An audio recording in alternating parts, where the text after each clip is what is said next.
Ini untuk ini. Makanya kenapa ada boleh begini? Masuk.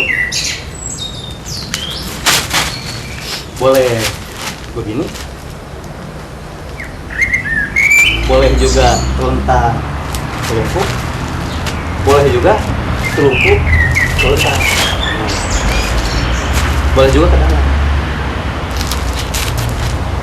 Boleh juga begini. Ada perbedaan tidak antara ini dengan ini? Ada. Kalau saya begini bisa ke sana. Begini orang biasanya tahu. Kalau saya begini pasti ke depan. Tapi kalau begini, ya sasarannya pasti ke sana. Atau boleh jadi ini bisa lebih. Kalau di blok ini, kalau ini begini di blok ikut. Tapi kalau saya begini di blok, ya tidak. Beda. Itu bedanya. Jadi kadang-kadang ada perbedaan. Jadi tergantung kalau saya blok begini itu siap berarti dengan telentang.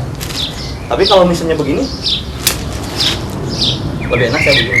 Kalau saya begini, kalau Erik, saya tidak bisa apa-apa.